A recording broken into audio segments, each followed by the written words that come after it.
Hello friends, मैं मुकेश पर्डवाल एक बार फिर से अपने यूट्यूब चैनल पर आप सबों का हार्दिक स्वागत और अभिनंदन करता हूं। आज के इस ताज़ा खबर की श्रृंखला में ये दूसरा एपिसोड है और ऐसे एपिसोड का लाने के पीछे जो उद्देश्य है वो उद्देश्य ये है कि जो करंट अफेयर से रिलेटेड जो अति महत्वपूर्ण जो विषय है उन विषयों की चर्चा करें, एनालिसिस करें, उसका विश्लेषण करें और वास्तव में जो ये हमारे करंट अफेयर्स की जो श्रृंखला है, ये श्रृंखला सिविल सर्विसेज के पॉइंट ऑफ व्यू से या फिर किसी भी तरह की कॉम्पिटिटिव एग्जाम्स की आप तैयारी करते हैं तो उन सब के लिए अति महत्वपूर्ण जो है वो श्रृंखला होने वाली है। और अपने आप में और इसमें केवल और केवल आप ये समझिएगा कि बहुत छोटे छोटे फैक्ट्स की चर्चा नहीं करेंगे, हम सब जो है वैसे ही मुद्दों को उठाएंगे जैसे श्याम शरण नेगी जी का जो है जो का निधन था उससे संबंधित एक जो है हमने वीडियो बनाया, वो में हमारा पहला वीडियो है जहां पर कह सकते हैं एनालिसिस की आवश्यकता होगी, जहां पर विश्लेषण की जरूरत होगी,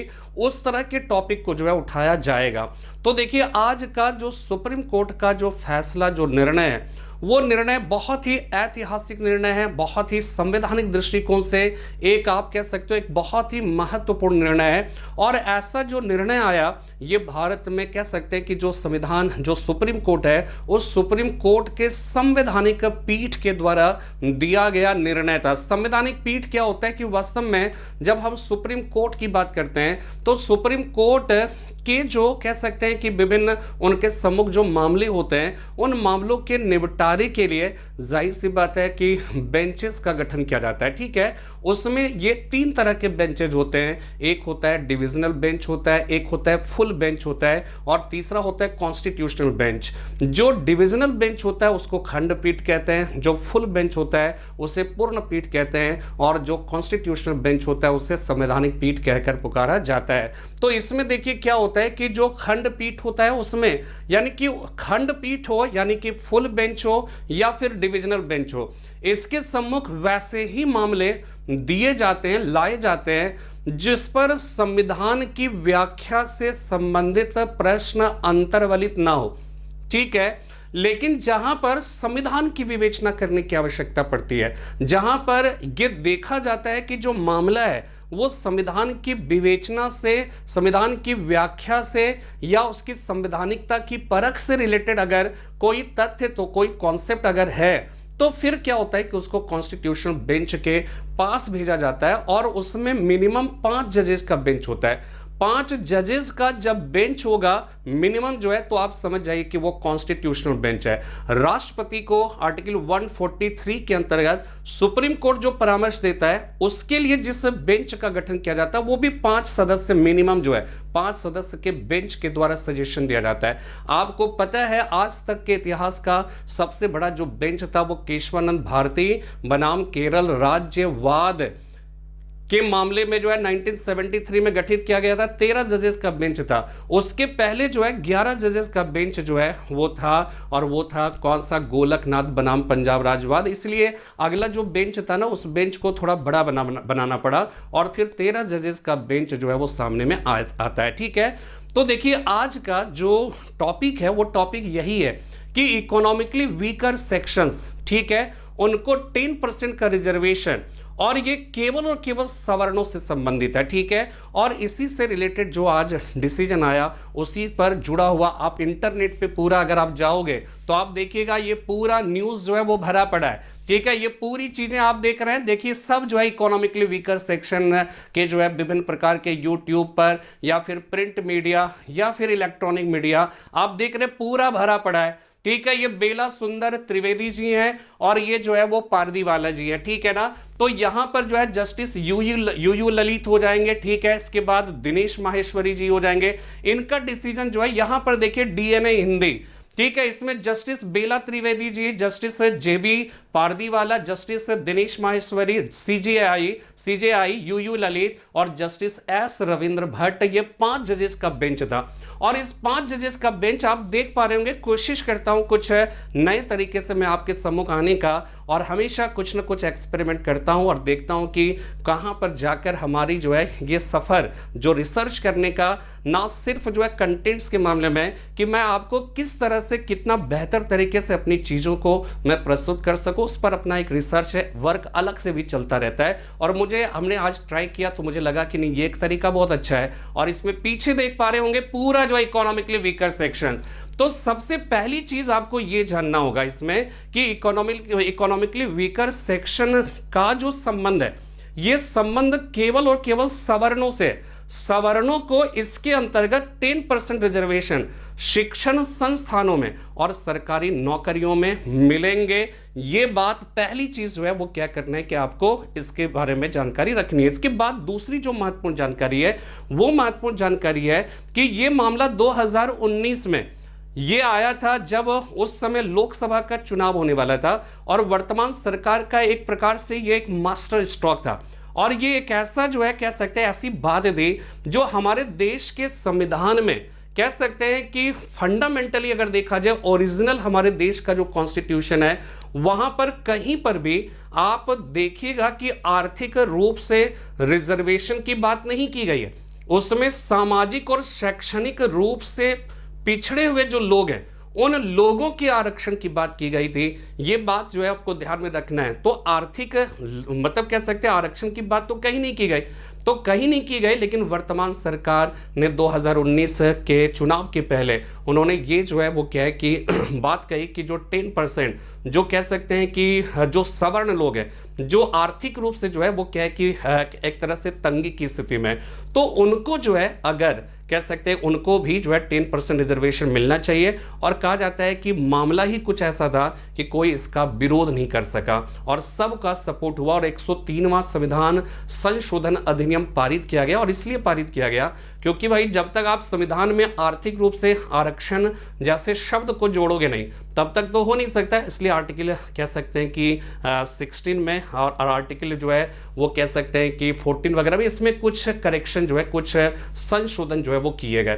क्लियर हो गई बात, यहां तक आपको समझ में आएगा। 103वां संविधान संशोधन जो अधिनियम है 2019 में, और इसमें जो है जो बातें हैं वो क्या है, उसमें 10% रिजर्वेशन की जो इकोनॉमिकली वीकर सेक्शंस के जो लोग हैं उनको मिलता है। ठीक है ना।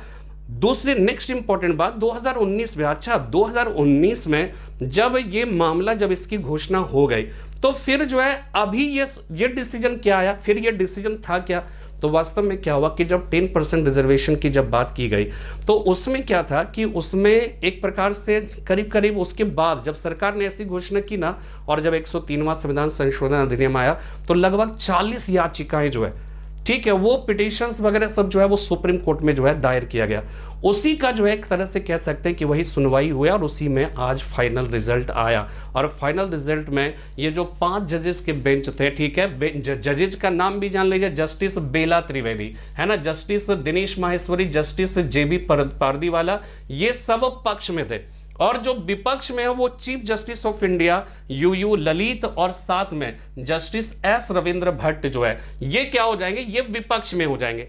ठीक है, तो ये अपने आप में जो है वो क्या है कि ये 3-2 का जो फैसला आया उस फैसले में जो है एक प्रकार से समझ जाइए कि उस पर एक मुहर लग गई सुप्रीम कोर्ट का। हाई कोर्ट का फैसला इसके बाद सुप्रीम कोर्ट में जो है इसको मुहर लगा दिया गया और इस प्रकार इकोनॉमिकली वीकर सेक्शंस को जो है 10% रिजर्वेशन मिलेगा।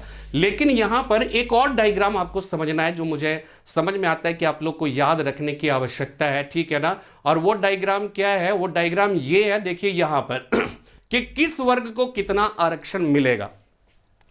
अभी तक का जो है आपको पता है कि जो मंडल कमीशन था है ना, उसका जो कह सकते हैं कि उसके जो रिकमेंडेशंस थे उसके बाद 27% रिजर्वेशन जो है वो क्या है कि ओबीसी को मिला। इसी तरह से एससी का रिजर्वेशन जो है वो कितना परसेंट है, 15%, ठीक है। इसी तरह से एसटी का रिजर्वेशन 7.5% है। तो सब मिला के देखिएगा 49.5%, 49.5% जो है रिजर्वेशन ओबीसी, एससी और एसटी को मिलाकर हो जाता है। 10% ये जो रिजर्वेशन है ना, ये ध्यान रखना है कि इस 49.5% से अतिरिक्त है।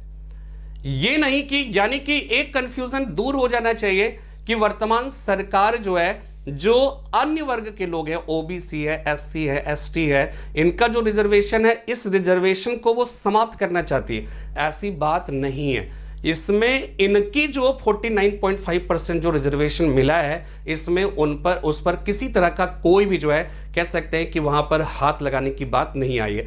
बस केवल और केवल बात यह हुई है कि जो सवर्ण लोग हैं, जो आर्थिक रूप से तंगी का जीवन जी रहे हैं, उनके लिए क्या है कि रिजर्वेशन जो है वो क्या है कि 10% होना चाहिए। इसी को EWS यानी इकोनॉमिकली वीकर सेक्शंस जो है वो कहकर पुकारा गया है। ठीक है, तो ये चीज हो गया। तो ये बात आपको समझना है। तो यही लिखा हुआ है कि किस वर्ग को कितना आरक्षण है, तो 7.5% नोट कर लीजिएगा। एसटी का है, एससी का जो है 15% है, ओबीसी का 27% और साथ में जो है EWS जो इकोनॉमिकली वीकर सेक्शंस होंगे वो 10%। यानी कि अब जो है वो हो जाएगा 60 पॉइंट है ना, 59.5, यानी कि 40.5% आरक्षण के दायरे में नहीं आएंगे। तो ये एक जो है वो मामला है ये अपने आप में। और देखिए, गरीब सवर्णों का आरक्षण रहेगा जारी। EWS कोर्ट पर लगी सुप्रीम कोर्ट। यानी कि 103वां संविधान संशोधन अधिनियम जब पारित हुआ, जब लागू हो गया, तो गरीब सवर्णों को 10% का जो रिजर्वेशन है वो रिजर्वेशन की उस कैटेगरी में आ गए, वो चलने लगा। ठीक है ना, ये सारी बातें हैं। तो ये अपने आप में जो है वो क्या है कि इंपॉर्टेंट है। और देखिए, एक दो बात समझिएगा कि हमारे देश का जो संविधान है, आप कहोगे बहुत सारे ऐसे लोग हैं जो ये कह सकते हैं कि भाई जब हमारे देश का संविधान जब इक्वलिटी बिफोर लॉ की बात करता है ना, जब वो कहता है विधि के समक्ष समता, विधि का समान संरक्षण, है ना, इक्वल प्रोटेक्शन ऑफ लॉ की बात करते हैं, जब आर्टिकल 15 ये कहता है कि धर्म, मूल, वंश, जाति, लिंग या जन्म स्थान के आधार पर कोई भेदभाव नहीं होना। ठीक है, इसी तरह से आर्टिकल 16 में जब आप ये कह रहे हो कि लोक नियोजन में अवसर की समता, तो फिर ये आरक्षण की बात क्यों है? और हमारे देश के जो संवैधानिक पीठ था ना, उस संवैधानिक पीठ में जो विपक्ष में थे ना, जो विपक्ष में थे वो यानी कि यूयू ललित और सम भट्ट, है ना, ये जो जज थे, इनका ये कहना था कि भाई बाबा साहब अंबेडकर ने तो मात्र 10 ईयर्स के लिए बोला था कि रिजर्वेशन जो है वो क्या है कि वो गलत है, लेकिन 10 ईयर्स के लिए, 10 ईयर्स के बाद फिर ये रिजर्वेशन नहीं होना चाहिए। तो आप ये देख रहे हो कि धीरे धीरे क्या हो रहा है कि धीरे धीरे ये जो है एक परमानेंट नेचर का हो गया, जस्ट लाइक आर्टिकल 370 की तरह हो गया।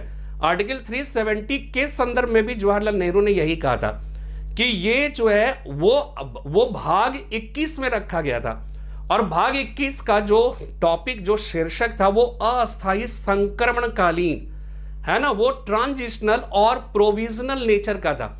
तो वो प्रोविजनल नेचर का यानी संविधान में भाग 21 में अस्थाई वाले में संक्रमणकालीन प्रावधान में आपने रखा था, और वो धीरे धीरे अपने आप समाप्त हो जाने की बात कही थी। जवाहरलाल नेहरू ने कहा था कि एक दिन घिसते घिसते ये अपने आप खत्म हो जाएगा। लेकिन ये खत्म कहाँ हुआ, ये और मजबूती से और 2-4 और लेयर अपने साथ जो है वो क्या है कि ऐसे मतलब ऐसे लेयर में अपने को समेट लिया कि उसका निकाला जाना संभव नहीं हो पाया। तो ऐसी स्थिति में क्या होता है कि वहां पर वो परमानेंट नेचर का हो गया। तो आपको ये लगता नहीं है कि जब बाबा साहब अंबेडकर जो है वो भी नहीं चाहते थे कि 10 ईयर्स से ज्यादा हो। दूसरी बात है कि सुप्रीम कोर्ट के जज का जो विपक्ष में वो भी कहते हैं कि भाई आपका, उनका 2-3 सवाल था। सबसे पहला सवाल ये है कि आपने 59.5%, पहले 49.5% था, 10% और दे दिया, 59.5%। जबकि एक बात और ध्यान रखिएगा कि 16 दिसंबर 1992 ईस्वी को जस्टिस जो इंदिरा साहनी का जो मामला था, उस इंदिरा साहनी का जो कह सकते हैं सुप्रीम कोर्ट ने जो डिसीजन दिया था, उस डिसीजन में ये बात कही गई थी कि 50% से किसी भी स्थिति में ज्यादा रिजर्वेशन नहीं होना चाहिए। और आप देखिएगा कि कांग्रेस पार्टी के जो उदित राज हैं, उन्होंने इसी पर सवाल खड़ा किया। उन्होंने ये कहा कि भाई जब इंदिरा साहनी केस में सुप्रीम कोर्ट का ही डिसीजन था कि वहां पे 49.5% है, यानी 50% से ज्यादा रिजर्वेशन जो है वो नहीं होना चाहिए, तो फिर आप रिजर्वेशन कैसे दे रहे है ना, फिर आपने कैसे ये 10% कहां से देंगे आप? तो इसका मतलब रेस्ट जो 50% बचा हुआ है, उसी रेस्ट 50% से 10% आप दोगे ना, तो वो 10% आप दे रहे हैं, तो फिर वो इंदिरा साहनी केस का क्या हुआ, उसमें जो डिसीजन दिया गया था कि 50% से अधिक नहीं होगा। तो ये कुछ सवाल है यहाँ पर खड़े, ठीक है ना। उन सवालों का जो है थोड़ा सा कह सकते हैं कि इसका स्पष्ट जो है वो क्लेरिफिकेशन नहीं आ पाया कि वास्तव में इंदिरा साहनी केस का जो है वो क्या होगा, पहली चीज। दूसरी बात है कि दूसरी चीज ये है कि इसका लिमिटेशंस क्या है, जो इन्होंने जजेस ने कहा कि ये कब तक रहेगा। सबसे पहली चीज, सबसे बड़ा जो सवाल है वो सवाल ये है कि आरक्षण का जो है कह सकते हैं कि दिया इसीलिए गया था कि जो बेचारे कह सकते हैं कि हमेशा से जिनको सताया जाता रहा उनको जो है कुछ जो कहते हैं ना कि उनको उनका सेल्फ कॉन्फिडेंस जो है वो बढ़ सके, समाज की मुख्य धारा में उनका एक कह सकते हैं कि वो अपनी एक पहचान बना सके, उसके लिए उनको थोड़ा सा जो है रिजर्व। और मैं भी इस पक्ष में हूं क्योंकि इसका इसको आप ऐसे समझिए कि कोई भी अगर कोई दौड़ हो रही है और उस दौड़ में आप स्वस्थ व्यक्ति जो भला चंगा है उसी की श्रेणी में आप किसी लंगड़े व्यक्ति को भी दौड़ाओगे तो उस लंगड़े व्यक्ति के साथ जो है वो क्या है कि कहीं ना कहीं उनको जो है वो क्या है कि एक प्रकार से, और जो मैं ये कह रहा हूँ ना ये भी सुप्रीम कोर्ट का एक डिसीजन में ही ये बात कही गई थी, ठीक है, कि आप किसी लंगड़े व्यक्ति को अगर सामान्य व्यक्ति की श्रेणी में खड़ा करके अगर उसको एक ही रेस में दोनों को दौड़ाओगे तो भाई ये उस लंगड़े व्यक्ति के साथ किया जाने वाला अत्याचार होगा। वो एक प्रकार की जो है, यानी कि यहां पे जो आप समानता का जो व्यवहार कर रहे हो ना, ये एक प्रकार की असमानता का व्यवहार है। और दूसरी बात कि जब समान लोगों के बीच में अगर असमानता की बात की जाती है तब फिर वो गड़बड़ है। जैसे एग्जांपल के तौर पर कि कोई भी व्यक्ति जो है सब एक समान स्तर पे, किसी को 60% मिला, किसी को 70% मिला, हम 60% वाले को जो है विशेष प्रोत्साहन देते हैं, ठीक है, इस वजह से देते हैं कि भाई चलो वो जो है, तो वहां पर क्या हो जाएगा, वो गलत हो जाएगा, ठीक है, वहां पर जो है किसी तरह का डिस्क्रिमिनेशन नहीं होना चाहिए। तो ये चीज जो है अपने आप में एक बहुत ही इंपॉर्टेंट बात थी कि जो रिजर्वेशन है वो गलत नहीं था, लेकिन उसका भी क्या होगा, कहां तक जाएगा वो रिजर्वेशन, ये जो है सुप्रीम, मेरा सवाल नहीं है, मेरी बात समझिएगा, ये सुप्रीम कोर्ट के जज का कहना था, पहली चीज। दूसरी चीज है कि रिजर्वेशन में 50% इंदिरा साहनी मामले में ये फिक्स किया गया था कि इससे ज्यादा नहीं, लेकिन अब जो है 10% और बढ़ जा रहा है, तो ये हो गया आपका 59.5, यानी सामान्य हित में सामान्य वर्ग में 40.5% है। तो सवाल ये उठता है कि इसकी कोई हद होगी कि नहीं, कोई सीमा होगी कि नहीं, कहां तक ये जाएगा। तो ये भी सुप्रीम कोर्ट ने जो है इस पर, और ये निश्चित रूप से जो है ये एक बहुत ही कह सकते हैं कि बड़ी समस्या है हमारे देश का। और आरक्षण सही में सचमुच में कुछ समय के लिए सही था, लेकिन अब जो है इसको अगर लगातार जो है लागू होता है, कोई मेरी बात को कोई अदरवाइज नहीं लेंगे, है ना। वास्तव में देखा जाए तो कह सकते हैं कि रिजर्वेशन बुरा नहीं है, खराब नहीं है, लेकिन रिजर्वेशन को लेकर जो कह सकते हैं कि जो एक प्रकार से एक राजनीति जब होने लगती है ना, तो वहां पर क्या होता है कि वहां पर आप जो सोचकर रिजर्वेशन का जो कॉन्सेप्ट था वो कॉन्सेप्ट यही था ना कि समाज की मुख्य धारा में शामिल करना, और जो एक दूसरे के बीच में जो एक विकास का कह सकते हैं कि सेल्फ कॉन्फिडेंस का, रिस्पेक्ट का, है ना, ये सब में जो एक आसमान जमीन का जो अंतर है, इस अंतर को पाटा जा सके, तब हम जाकर एक बेहतर समाज का निर्माण कर सकेंगे, है ना। सोशलिस्टिक पैटर्न ऑफ सोसाइटी की जब बात हम करते, जब कल्याणकारी राज्य की बात करते हैं, जब वेलफेयर स्टेट की बात करते हैं,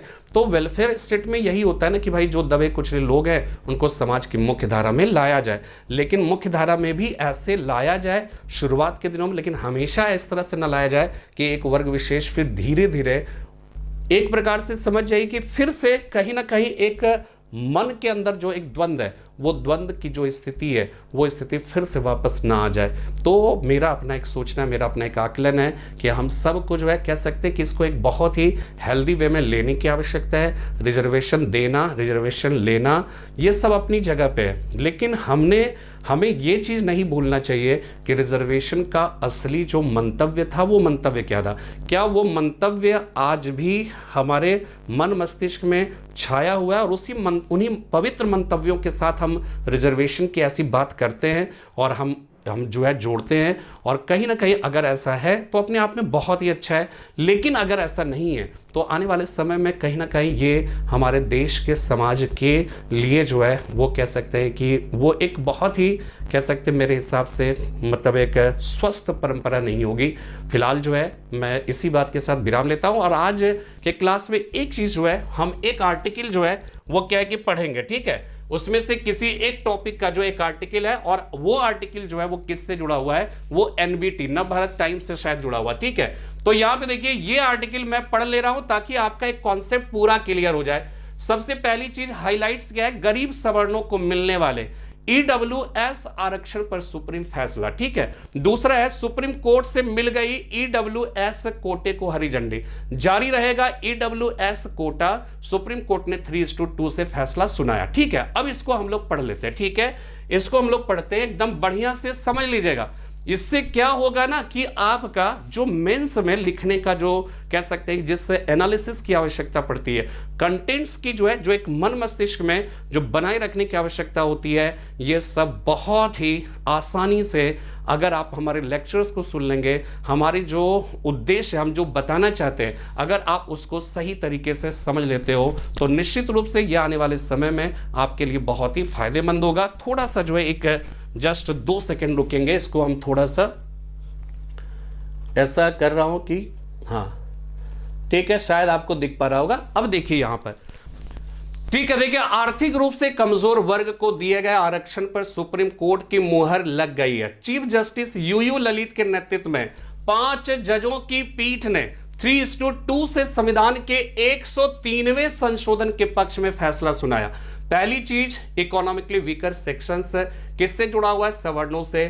चीफ जस्टिस ऑफ इंडिया कौन है, यूयू ललित, इन्हीं के नेतृत्व में 5 जजों की पीठ बनी, 3:2 से डिसीजन आया और 103वां संविधान संशोधन के पक्ष में फैसला सुनाया गया। हालांकि चीफ जस्टिस यूयू ललित और जस्टिस रविंद्र भट्ट ने ईडब्ल्यूएस कोटा के विरुद्ध अपनी राय रखी। बाकी 3 जजों ने कहा कि यह संशोधन संविधान के मूल भावना के विरुद्ध नहीं है। गौरतलब है कि ईडब्ल्यूएस कोटे में सामान्य वर्ग को 10% आर्थिक आधार पर मिला हुआ है आरक्षण।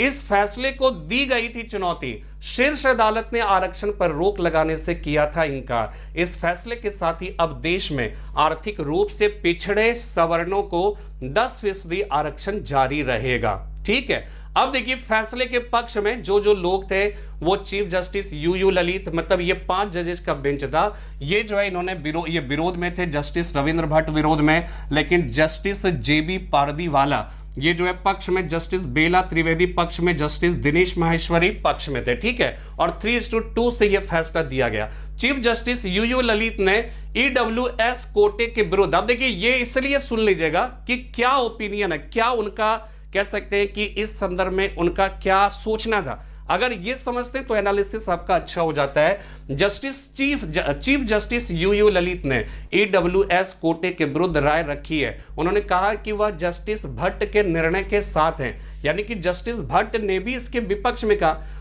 इस तरह ईडब्ल्यूएस कोटे के विरुद्ध सुप्रीम कोर्ट का फैसला 3:2, ठीक है। इसके बाद रविंद्र भट्ट ने ईडब्ल्यूएस कोटे पर अलग रुख अपनाया।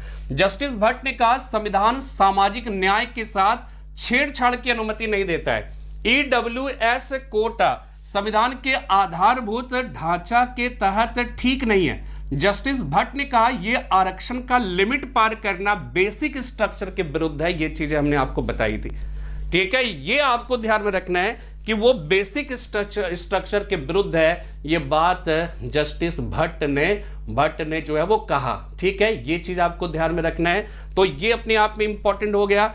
जस्टिस भट्ट ने कहा आरक्षण देना कोई गलत नहीं, लेकिन ईडब्ल्यूएस आरक्षण भी एससी, एसटी और ओबीसी के लोगों को आरक्षण मिलना चाहिए। यानी इनका जो है ना, जस्ट लाइक आप समझ जाइए कि CAA में ये कहा गया था ना कि जो सिख लोग होंगे, जो हिंदू लोग होंगे और सारे लोग जो है जो आएंगे, उसमें मुस्लिम्स जो है वो क्या है कि नहीं था। इसी बात का विरोध था कि भाई मुस्लिम्स को क्यों छोड़ दिया। यहां पर जो है वो क्या है कि एक जस्ट थोड़ा सा जो है एक बात यहां पर ये कही जा रही है कि उन्होंने ये कहा कि आपने 10% रिजर्वेशन जो इकोनॉमिकली वीकर सेक्शन जो सवर्ण है उनको दे रहे हैं, लेकिन जो आप अदर को जो 49.5% का जो रिजर्वेशन दे रहे हैं उसमें भी आपको जो है क्या है कि उनको क्यों आपने अलग कर दिया, ये इनका कहना था, ठीक है ना। अब यहां पे देखिए ओबीसी के लोगों को आरक्षण मिलना चाहिए, ठीक है। जेबी पारदीवाला ने कहा ईडब्ल्यूएस कोटा सही। अब ये लोग समर्थक हो जाएंगे। इसके साथ ही ईडब्ल्यूएस कोटा को सुप्रीम कोर्ट की मुहर लगी है। मैं जस्टिस माहेश्वरी, ठीक है, जस्टिस त्रिवेदी के फैसले के साथ हूं। उन्होंने अपने फैसले में कहा कि मैं ईडब्ल्यूएस संशोधन का सही ठहराता हूं। जस्टिस पारदीवाला ने कहा कि हालांकि ईडब्ल्यूएस कोटा को अनिश्चित काल के लिए नहीं बढ़ाना चाहिए। जस्टिस बेला त्रिवेदी ने अपने फैसले में कहा कि संविधान का 103वां संशोधन सही है। एससी, एसटी और ओबीसी को तो पहले से ही आरक्षण मिला हुआ है, इसलिए ईडब्ल्यूएस आरक्षण को इसमें शामिल नहीं किया जा सकता है। इसलिए सरकार ने 10% अलग से आरक्षण दिया है। ईडब्ल्यूएस कोटा के खिलाफ जो याचिकाएं थी वो विफल रही, ठीक है। 5 जजों की बेंच का फैसला हो गया और पूरा जो मामला है वो मामला क्या है, सुप्रीम कोर्ट आज 103वें संशोधन की वैधता को चुनौती देने वाली याचिकाओं पर अपना फैसला सुनाएगा। इसमें जो है ये सब फिलहाल ये सो है जो आपको हमने बताया, ये सारी चीजें आप समझ गए। और कुल मिलाकर मेरा उद्देश्य भी यही है कि आपको ऐसे जो है आर्टिकल्स के माध्यम से न्यूज़पेपर में जो दी गई बातें हैं डायरेक्ट यहाँ से हम नेट पे सर्च करेंगे और तुरंत जो है इसका एक्सप्लेनेशन देंगे। उम्मीद करता हूँ कि आज का यह टॉपिक, ये सेशन पसंद आया होगा। अगर पसंद आया तो ज़रूर लाइक करिए, कमेंट्स करिए और शेयर करिए। जितना ज़्यादा से ज़्यादा शेयर करेंगे कहीं ना कहीं वो हमारे कह सकते हैं कि जो किए गए प्रयासों को एक वर्थ प्रदान करेगा। और इसी उम्मीद के साथ कि आप सब हमेशा हमारे साथ रहेंगे। तब तक के लिए जय हिंद, जय भारत।